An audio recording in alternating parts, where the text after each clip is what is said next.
learn how to make a simple, beautiful apron and fashionista, leave, subscribe and give this video a thumbs up. Hi guys, how are you doing? So in this particular video I'm gonna show you how to construct a beautiful simple apron. So we need a few things here. We need fabric, we need chalk, we need pins, we need our ruler, we need our tape measure. Yeah, so guys, this is the lower part, the skirt part of the apron. So we basically begin cutting it out according to the specifications. So my measurements, the ones that I'm going to use are 20 inches by 22 inches. So the length is 20 and the width is 22 inches. Yeah, so guys, this is our lower part. We give it a nice cut.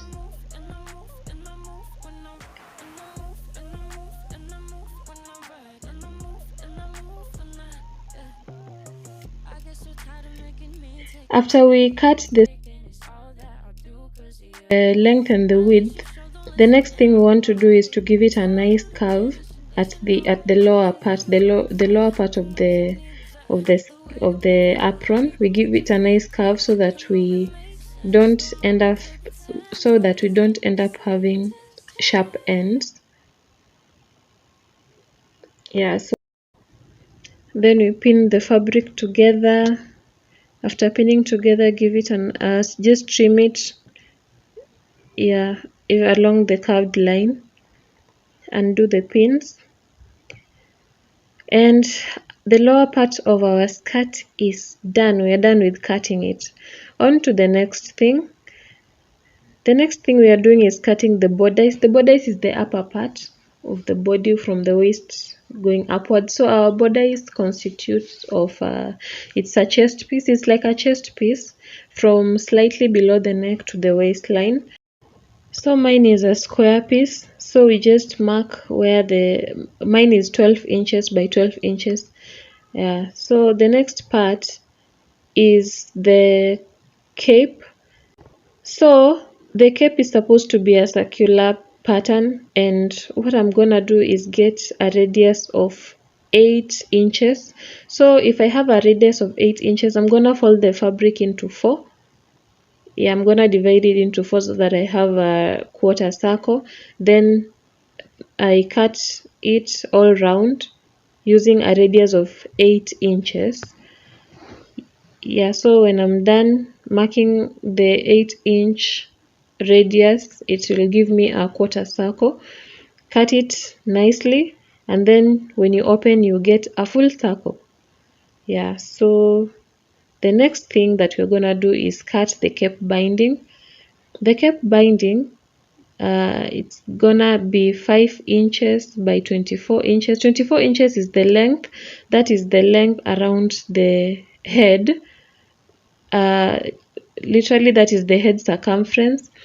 And the width is going to be 5 inches. I'm gonna fold it into 2, so it's gonna give me 2.5 inches after I fold it while stitching. And remember, every piece that I'm cutting here, I've already added my allowance. My allowance is generally 0.5 inches, so I'm cutting with 0.5 inches extra allowance on each piece. So the next thing right here is the tie backs, the ones that you tie around the waist. And the tie backs, it depends with the length that you want. Mine is 20 inches, so I'm gonna have like 2 tie backs long. You can make it as wide as you want, but mine, the width is 2 inches.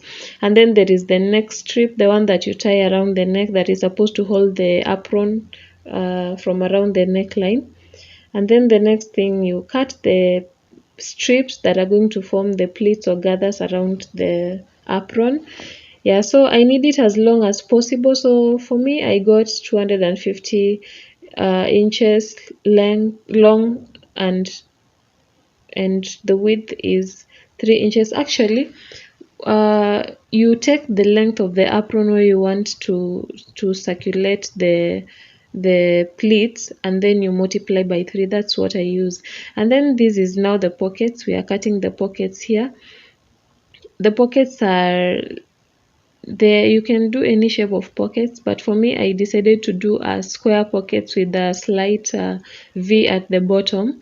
So I just make my nice V shape at the bottom. That means I raised it up by 1 inch, and then after raising it up you form the V, and the pockets are nicely done. So you can have a curved pocket, you can have V pocket, you can have sharp edges pocket, you know. I was there when needed someone who wasn't getting over you. When I move to the side, when I move, call you mine, and I know what you're feeling. I'ma take you for a ride, let me take it off your mind, cause you know it's a season. The next thing we have is our decoration. This is a gold decoration, so I'm gonna use gold to decorate this white fabric here, and the strip that I'm going to pleat, that is where I'm going to stitch the gold. Yeah, so first thing, before you start stitching, you have to do overlock. That is basically all the edges of the fabric. Overlock allows you to bind the edge of the fabric so that it does not fray. If you don't have an overlock machine, you can still fold it and stitch it. Yeah, so for me, I'm doing overlock all around every piece of fabric that I have cut before I begin stitching. I was there when needed someone who wasn't getting over you. When I move to the side, when I move, call you mine, and I know what you're feeling. So we are done with our overlock, and the first thing I'm going to do is to stitch the gold strip, which is for decoration purpose, around my pocket piece. It's a patch pocket, so I'm gonna stitch it all around, yeah, just to make it pop. Getting over you. When I move to the side, when I move, call you mine, and I know what you're feeling. I'ma take you for a ride, let me take it off your mind, cause you know it's a scene. So this is how my patch pocket looks like. It looks so beautiful already. So after this, on to the next thing that I'm going to do is the lower part of the apron. Like, that is the biggest part of the apron, or basically I would call it the skirt part, although it's just the front piece. I'm gonna mark the center. After marking the center of the apron, I'll take the pocket and also mark the center, and then few inches down from the beginning, the top part of the skirt part, I will also mark and align the two, the pocket and the skirt part. Then I just stitch the patch pocket onto the lower part of my apron. To the side, when I move, call you mine, and I know what you're feeling. I'ma take you for a ride, let me take it off your mind, cause you know it's a scene. And my pocket is already patched. I just want to make sure I cut every loose thread so that it does not inconvenience me when I'm stitching. To the side, when I move, call you mine, and I know what you're feeling. I'ma take you for a ride, let me take it off your mind, cause you. The next thing we are going to do from here is to join the bodice part on the skirt part. So what we are going to do is also mark the center. We already marked the center on the skirt part, mark the center on the bodice part, then align the center of the bodice part with the center of the skirt part, and then just stitch it from the beginning of the meeting point to the end of the meeting point of the two. After that, I'll just fold the seam inwards from now the beginning of the skirt and top stitch it to the other end. I was there when needed someone who wasn't getting over you. When I move to the side, when I move, call you mine, and I know what you're feeling. I'ma take you for a ride, let me take it off your mind, cause you know it's a season. So after I'm done with that, I'm gonna now work on the tie backs. So what I do with the tie backs is just fold them into a bias. After folding them into a bias, I'm gonna stitch them along the length from one end to the other. I need 2 tie backs for the waist and I need 1 for the neckline.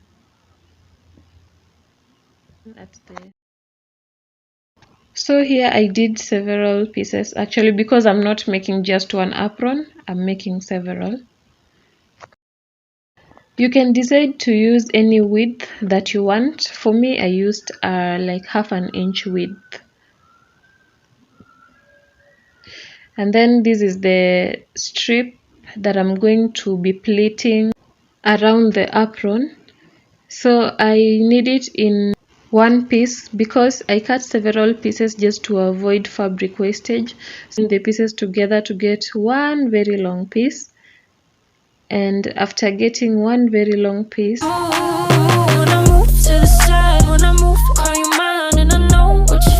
gonna stitch the decoration on one end after getting the very long piece. Yeah, so on one end of the fabric, I'm gonna stitch our gold decoration. Stitch it nicely from one end to the other end. But recently I just don't care. I'm a new bitch with a new style, got a new car and a new house, and I'm dyeing my hair, and I finally feel alive now. So at this point, I'm gonna take the long strip and join it at the beginning of our apron at the borders, and join it also with the tie back, the neckline tie back, and then stitch while pleating it all around the apron. I just make some nice pleats. When I get to the waistline, I join another tie back and continue stitching it. Yeah, so the pleats depend on your taste, or rather your preference. If you want them close together, you can do that, and if you also want them to have longer spaces in between them, it's also up to you. Yeah, so what I'm just doing is just pleating, showing you how to pleat the long strip around the apron. Yeah, so when you get to the other side, you also add the waist tie back and continue pleating until you get to the other end, where you also join the other end of the neck tie back. After that, just fold and attach the other end of the tie back. So what I'm doing right now is called top stitching, where you just stitch on top of the seam while one part of the garment lies on the other side. So basically this is just to make it neat and to make the pleats lie on one side. Yeah, so I'm just gonna top stitch it all around for it to look neat. But recently I just don't care. I'm a new bitch with a new style, got a new car and a new house, and I'm dyeing my hair, and I finally. Once I'm done top stitching, I'm just gonna add our gold decoration at the neckline, around the neck tie back, and around the waistline, just to give it an extra pop and consistency. I'm dyeing my hair, and I finally feel alive now, and I wanna bleach my eyebrows, and now I just don't care. I don't care. Check out how beautiful our apron looks already. It looks so beautiful. I'm loving the outcome. So the next thing you're going to do is work on the cape. Yeah, so remember our circular piece. So we're going to mark different points on the circular piece. You're going to have 4 different points marked on the circular piece of and then after marking the 4 points, we take the piece that is supposed to bind our cape, fold it into 2, then stitch it from one end to the other. After stitching from one end to the other, I'm just gonna join the edge, the ends, and then remember we marked 4 different parts on the circle. We also mark the 4 different parts on this piece. So after marking the 4 different parts, we're just gonna take the different parts and join them together where the marks are on the circle and on this strip. So we join the points together using pins. After joining them using pins, we'll just stitch them all round. We'll join the 2 parts, and then while stitching you make sure to pleat from one point to the next. Make sure the pleats are even enough. You can pleat or you can gather depending on how you want the finished outcome to be. Yeah, so for me I just gave it a few even pleats all round. And basically that's it for stitching the cape. I was there when needed someone who wasn't getting over you. When I moved. Our cape is done. It's time to turn it inside out, guys. And when we turn it inside out, this is how it looks. Yeah, this is how it looks. For me it looks a bit plain, so I decided to add a bit of gold decoration also at the joints. Yeah, so I think the gold decoration makes it to also pop a bit and not look too regular. So I just stitched the gold decoration all around, and this is the final outcome. For me it looks nice. There are different designs for capes, but this is what I decided to do because it's a simple one. Then after that, what you do is just cut all the hanging threads, all the loose threads, just to make sure that your apron does not look unkempt. And that is the finishing, guys. That is the finished apron. You can see it looks beautiful. It looks so detailed, and the decoration just makes it pop even more. And we are done. Our apron and cape is done, and it looks so beautiful. I let you show, don't let you in on my life. I tell you the things that you need to know. I know you like that, I know you need that. The way you're moving your body, don't need your feedback. I know it makes sense, don't know I play pretend. I guess that seasons change. I was there when needed someone who wasn't getting over you. When I move to the side, when I move, call you mine, and I know what you're feeling. I'ma take you for a ride, let me take it off your mind, cause you know it's a season. And I move, and I move, and I move when I ride. And I move, and I move, and I move when I ride. And I move, and I move, and I move when I ride. And I move, and I move. Thank you for watching. I hope you learned something. Please like and subscribe. Bye.